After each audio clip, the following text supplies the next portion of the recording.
गंदी चीज हो रही है, बहुत ही गलत चीज हो रही है, क्योंकि हमें नहीं समझ में आ रही है, तो ये गंदी ही होगी।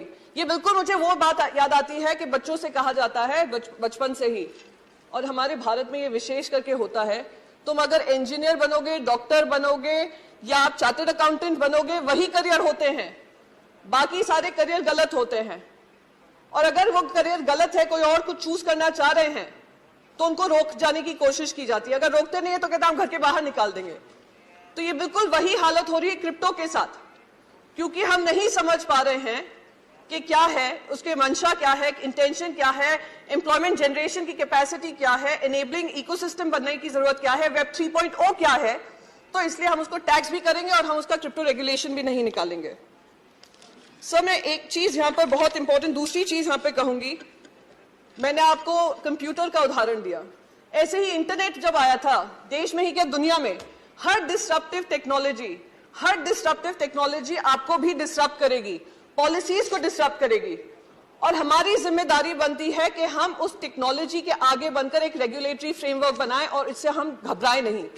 आज जब इंटरनेट आया, सबसे ज्यादा अगर फायदा हुआ तो हमारे ही देशवासियों को हुआ, पर दुख इस बात का होता है क्योंकि हम उनके लिए एक इनेबलिंग इकोसिस्टम नहीं बना पाए, उस वजह से वो दूसरे देशों में जाकर, आज आप कैलिफोर्निया देख लीजिए, यूनाइटेड स्टेट्स देख लीजिए, यूरोप देख लीजिए, जो बड़ी मल्टीनेशनल्स हैं, टेक्नोलॉजी रिलेटेड कंपनीज हैं, उसको हेड हमारे इंडियंस ही करते हैं।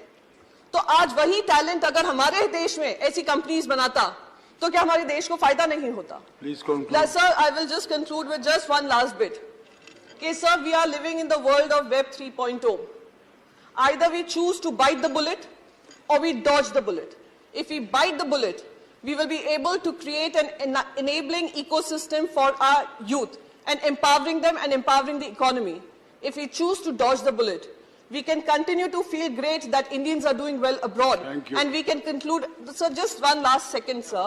We can continue to take pride in the reflected glory, but at the cost of empowering our own nation. So I would request the Finance Minister to think about it, and thank you so much.